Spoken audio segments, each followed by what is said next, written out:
சுவாமி விவேகானந்தரின் பொன்மொழிகள். ஆன்மாவின் எல்லையற்ற ஒருமையே எல்லா ஒழுக்க விதிகளின் ஆதாரமாகும். உண்மையில் நீங்களும் நானும் ஒன்றே. இதுதான் இந்திய தத்துவத்தின் ஆணைத்தரமான கருத்து. இந்த ஒருமைதான் எல்லா நீதிநெறிக்கும் ஆன்மீகத்திற்கும் அடிப்படை. அன்பு மட்டுமே நிலைக்கக்கூடிய ஒன்று, வெறுப்பு அல்ல. மென்மைதான் நெடுங்காலம் வாழ்வதற்குரிய வலிமையையும் பலனையும் தரவல்லது அன்றி வெறும் காட்டுமிராண்டித்தனமோ உடம்பின் வலிமையோ அல்ல. வெறியும் இரத்த வெள்ளமும் கொடூரமும் நிறுத்தப்பட்டாலன்றி எந்த நாகரிகமும் வளர முடியாது. மனிதர்கள் ஒருவருக்கொருவர் அன்புணர்வுடன் அணுகாத வரை எந்த நாகரிகமும் தலை நிமிரவே முடியாது.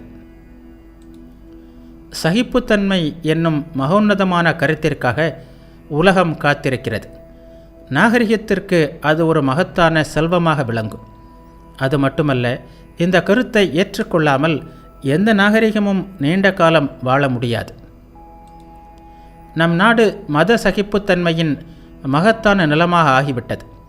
இங்கே இந்த நாட்டில் மட்டுமே மக்கள் தங்கள் மதத்தையே இகழ வந்த கிறிஸ்தவர்களுக்கு சர்ச்சைகளையும் முகமதியர்களுக்கு மசூதியையும் கட்டி கொடுக்கின்றனர். வரலாறு எட்ட முடியாத அந்த பழங்காலத்தில் இந்தியாவில் தோன்றிய மகத்தான ரிஷிகளுள் ஒருவர் ஏகம் சத் விப்ரா பகுதா வதந்தி.